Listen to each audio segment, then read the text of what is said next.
Ang nagmamaganda at feeling diva, Ganda Wanda!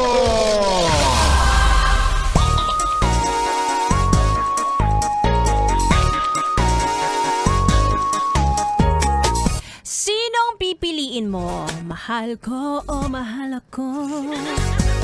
Alam mo kung sino ang dapat piliin mo. Piliin mo yung mahal. Magmahal.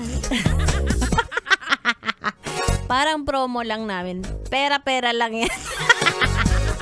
Mga yes, Brad! It's me, it's a girl DJ Ganda Wanda. Kasama nyo na dito sa 101.1 Yes FM para sa programang Chika ni Wanda.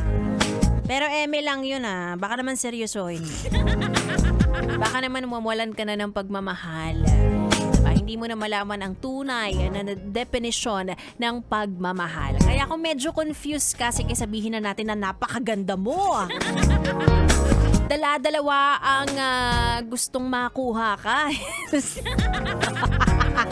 Dala-dalawa ang gustong makatikim ng pagmamahal mo. Pero hindi mo alam kung sinong pipiliin mo. Alam mo may technique dyan Kapag daw kailangan mong mamili o kaya naman kapag meron kang doubts, unahin mong piliin ang iyong sarili. 'Di ba? Kasi kung sigurado ka na sa isang tao, hindi mo na kailangan timbangin. Sino ba sa kanila? Sino ba yung mas malaki yung kita? Diba? So, unahin mo daw ang iyong sarili. It's a sign na huwag ka munang pumili sa kanila. Ganyan. O kaya, hayaan mo magpa-impress. Huwag kang ma-pressure.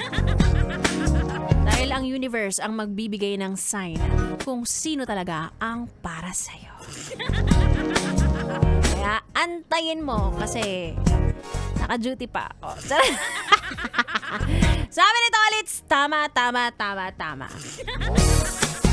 Maniwala kayo sa akin. Kapag may mga hindi kayo nararamdamang maganda, ibigyan kayo ng universe ng napakaraming signs. Kung naghahanap ka, isa na yun. Ito, isa na to.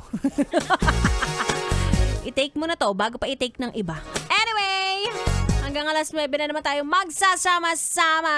Kaya naman, samahan mo na ako, yes friend. Dahil lang hindi kasama sa chikahan siyang pinag-uusapan. Tuloy-tuloy ang ating tugtugan dito lang sa 101.1 Yes FM Solid.